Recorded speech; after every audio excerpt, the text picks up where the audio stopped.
Ça vient bien de là. Ouais, donc ça devrait le faire. Ok. Ah, j'aimerais trop avoir un ingénieur du son pour pouvoir vérifier le son. Je vais me faire confiance. C'était bien avec Alia, mais bon, bref. Ok, ça fait trop bizarre, c'est la première fois.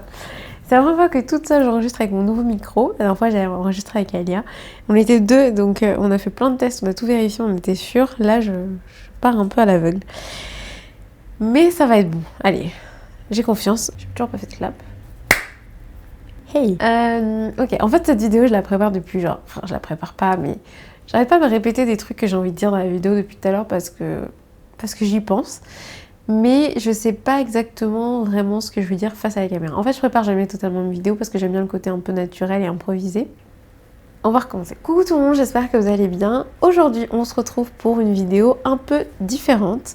Un peu comme ma vidéo sur la timidité. Si vous vous souvenez, je vous en ai parlé, je crois en septembre, quelque chose comme ça.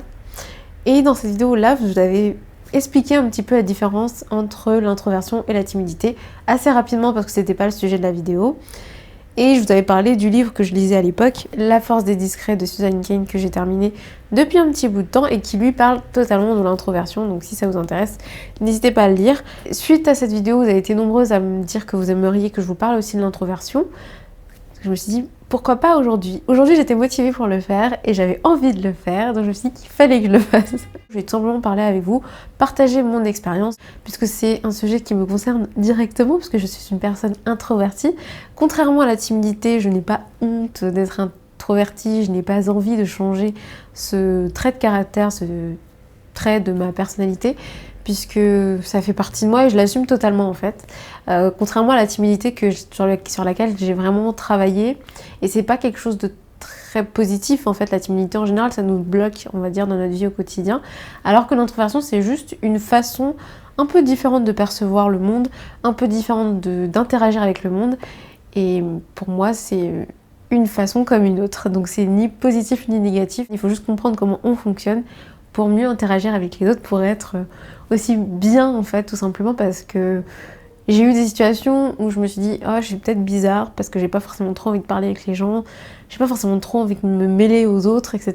Et maintenant je comprends mieux, avec du recul je comprends mieux comment je réagissais dans certaines situations et pourquoi aussi les autres face à moi peuvent réagir de différentes manières. J'ai pas l'habitude de partager en fait mes réflexions là-dessus, déjà parce que j'ai pas forcément dans mon entourage des gens qui sont intéressés par le sujet, mais puisque vous êtes intéressé, déjà si vous avez cliqué sur la vidéo, c'est que ça peut vous intéresser. N'hésitez pas à me parler de votre propre expérience en commentaire, me dire comment vous vivez l'introversion, si vous êtes introverti ou si vous êtes extraverti et que vous avez face à vous des personnes introverties, comment vous le vivez, etc.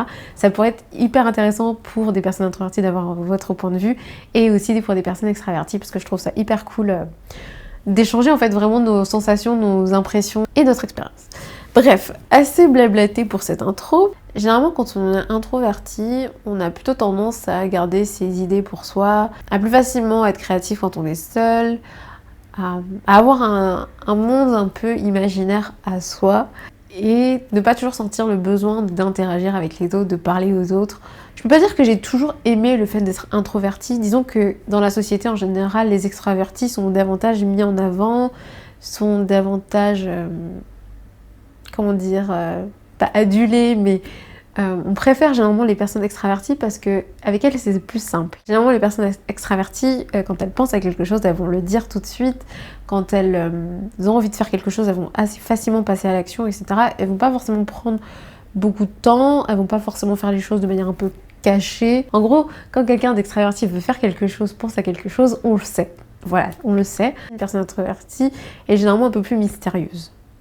De mon point de vue. En tout cas, je sais qu'on peut penser de moi que je suis mystérieuse sur certains points parce que je ne partage pas mon point de vue sur tout, parce que je ne parle pas de tout ce à quoi je pense, parce que je ne fais pas tout ce que je pense qui devrait être fait parfois. À tort ou à raison, hein, c'est pas vraiment le sujet. C'est pas que dû à l'introversion en général, mais moi je sais que je fonctionne comme ça. J'aime bien avoir plein d'infos pour ensuite faire une sorte de synthèse et pouvoir avoir un vrai point de vue sur le sujet. C'est pas étonnant en tout cas pour une personne introvertie d'aimer prendre le temps. Généralement aussi quand j'ai trop d'infos d'un seul coup, je me sens vite saturée. Quand quelqu'un aussi me parle et me laisse pas le temps de parler, je me sens un peu prise au piège parce que j'arrive pas forcément à gérer trop d'infos en même temps. Si on me parle vite. Ok, attends, laisse-moi intégrer les infos avant de te dire ce que j'ai à dire. Je fais attention à ce que je dis, je fais attention à ce que je fais. Après, je suis quelqu'un d'assez empathique et qui fait attention aux autres. Donc, je fais attention à ce que je dis pour ne pas aussi blesser l'autre, pour ne pas que ce soit mal perçu, etc. Comme je suis une personne sensible, voire hypersensible, quand je vis des interactions avec les autres, je le vis de manière assez intense. Donc j'ai besoin aussi de temps seul, et souvent les personnes introverties aiment être seules. Ça veut pas dire qu'elles n'ont pas forcément peur d'être seules. Il y a des personnes introverties qui ont peur d'être seules et qui ont... je sais pas si on peut appeler ça une phobie de la solitude, mais enfin, personnellement, je sais que j'ai ce côté-là aussi. J'ai peur d'être seule, mais en même temps, j'apprécie être seule, donc c'est assez paradoxal, mais ça aussi, ça peut être un autre sujet de vidéo. J'ai toujours été introvertie et je resterai toute ma vie puisque c'est vraiment quelque chose de central en fait dans ma personnalité. J'ai appris à m'exprimer grâce aux vidéos, mais aussi grâce à toutes les personnes que j'ai pu rencontrer, à toutes les situations d'interaction avec les autres que j'ai pu rencontrer. Donc forcément, ça m'a aidé à être beaucoup plus extravertie quand j'ai envie d'être extravertie, beaucoup plus exprimer aussi mes pensées, mes émotions sur le moment, et beaucoup moins être en retrait. Donc ça, c'est quelque chose que j'ai appris au fur et à mesure. Mais globalement, je reste quelqu'un d'introverti puisque c'est toujours plus compliqué pour moi d'exprimer mes idées, de parler déjà de moi, de parler de ce que j'ai envie de faire, que tout simplement de le vivre, de le penser, de le faire. Limite, pour moi, c'est plus facile d'avoir une idée et de passer à l'action en fait avec cette idée que d'avoir une idée et d'en parler. C'est assez bizarre, je pense, dit comme ça, mais c'est vraiment comme ça que moi je le vis. Je sais pas si c'est pareil pour vous, hein. D'ailleurs, n'hésitez pas à me dire s'il y a des points sur lesquels vous vous retrouvez dans ce que je dis. J'ai souvent eu l'impression d'être un peu différente parce que déjà j'étais plus jeune, timide, et en plus j'étais introvertie. Et j'avais pas forcément ce besoin, je pense que beaucoup d'introvertis n'ont pas forcément toujours ce besoin, c'est même sûr, d'interagir avec les autres. On aime bien avoir des moments où on est seul, où on est avec une personne, deux personnes, c'est déjà très bien. C'est plus compliqué d'avoir les infos de chacun avant de parler, parce que je ne réagis pas directement sur le moment. Ce que je fais par exemple quand je suis dans un groupe, c'est que je vais me focaliser sur une personne, puis ensuite passer à une autre personne, me focaliser, et du coup essayer de créer un échange comme ça. J'ai appris aussi à dire stop. Souvent on a aussi peu d'amis proches. On peut bien sûr élargir son cercle d'amis et connaître plein de monde et avoir plein d'amis, mais au fond, généralement les amis proches qu'on a se comptent sur les doigts de la main, hein. Je pense que les introvertis se retrouveront là-dessus. Et du coup, je pense qu'il y a certaines personnes qui peuvent trouver étrange que je cherche pas à être plus proche d'elles ou que je cherche pas à les voir très souvent parce que j'ai pas forcément le besoin, même avec mes amis proches, de les voir très souvent. Donc ça, j'ai appris aussi à le gérer parce que déjà, les personnes proches de nous, qu'on apprécie réellement, on n'a pas toujours la possibilité de les voir quand on veut, dans l'instant, etc. Pour moi, c'est super important d'arriver à jongler entre des personnes proches et des personnes peut-être un peu moins proches, mais qui peuvent aussi nous apporter quelque chose. C'est plus agréable pour moi de me retrouver seule quand je dois travailler, quand je dois réfléchir sur certains sujets, quand je dois être créative. Faut savoir dire aux gens, j'ai besoin d'être seule 5 minutes, j'ai besoin de réfléchir seule 5 minutes pour ensuite pouvoir exprimer un peu mes idées, pour qu'on puisse plus facilement discuter. Et quand j'ai besoin des autres, j'hésite pas non plus à partager mes idées pour avoir un retour des autres. Parce que le problème, c'est que quand on est introverti, on a tendance aussi à tout garder pour soi, à se créer un monde qui est parfois totalement imaginaire, qui est totalement déconnecté de la réalité. Ça, c'est le point négatif, le gros point négatif, j'aurais dire. Et on a tendance à oublier de partager ses idées pour avoir un retour et ensuite enrichir en fait sa propre réflexion. Je peux apprécier une super soirée à rester à la maison, à rien faire, ou à lire, ou à regarder une série, etc. Faire une activité qui est totalement, qui est presque solitaire en fait.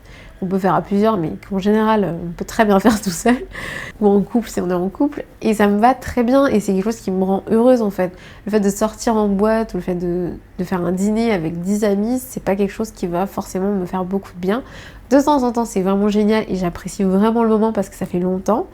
Mais c'est pas quelque chose que je peux faire tous les jours, et je sais maintenant que c'est pas forcément ce qui me rend le plus heureuse. Donc c'est important aussi de savoir de quoi on a besoin et d'arriver comme ça à jongler entre nos besoins en fait évidents du quotidien et les besoins qu'on a de temps en temps. Par exemple, je suis souvent invitée à des événements, donc j'essaie d'en prendre, on va dire, 2, 3 maximum dans la semaine, mais je vais pas faire une semaine plein d'événements parce que ça me demande de l'énergie, beaucoup plus d'énergie que d'être seule en fait.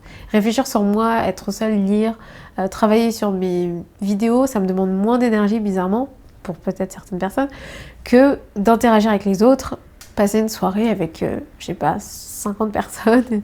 Et le fait par exemple aussi que j'aime travailler seule chez moi, c'est un truc typiquement d'introverti. Enfin, je sais que les personnes extraverties... pas qu'elles ne comprennent pas, mais pour elles ça paraît hyper difficile et pas forcément agréable d'être seule chez soi à travailler toute la journée. Alors que moi j'adore ça, enfin vraiment, le fait de pouvoir gérer mon temps, de pouvoir ne pas avoir de divertissement autre, enfin stimulation extérieure, ça me permet d'être totalement focus sur moi et focus sur mes idées. Quand Alia était là, parce que le stage d'Alia est terminé, c'était vraiment bien mais c'est terminé, on se voyait un jour sur deux parce que je lui expliquais que moi j'ai besoin de ce temps seul pour être productive, pour être créative, etc. J'adore discuter avec d'autres personnes, j'adore rencontrer d'autres personnes, j'adore faire des ateliers, des conférences, ce genre de choses, et pourtant je suis introvertie. Donc l'un n'empêche pas l'autre. Ce n'est pas parce qu'on est introverti qu'on ne peut pas faire des métiers où on interagit avec d'autres personnes, où on s'exprime devant d'autres personnes. Pas du tout, c'est deux choses totalement différentes et justement une personne introvertie peut d'autant mieux le faire parce que disons que les personnes introverties ont tendance à beaucoup plus creuser la question, beaucoup plus pousser un sujet et quand elles s'expriment sur le sujet, elles y vont à fond. Du coup c'est un vrai exercice et c'est un vrai plaisir aussi. Moi plus jeune, j'aurais bien aimé voir ce genre de vidéos et avoir quelqu'un qui a eu un peu d'expérience quand même sur le sujet, qui a vécu ça, qui a compris ça et qui en parle. Donc moi j'aurais trouvé ça cool, donc j'espère que ça sera cool pour quelqu'un qui regarde cette vidéo. Surtout partagez votre expérience en commentaire, si aussi c'est quelque chose que vous n'avez pas l'habitude de faire, c'est l'occasion de vous dépasser. Et c'est une belle façon d'évoluer ensemble aussi, donc j'espère que ça vous a plu. Si c'est le cas, n'oubliez pas de liker, de partager votre expérience en commentaire et qu'on puisse vraiment en discuter en commentaire. Donc je vous dis merci d'avance, je vous remercie pour aussi avoir regardé cette vidéo, je vous remercie d'être là, je vous fais plein de bisous et je vous dis à très vite pour une prochaine vidéo.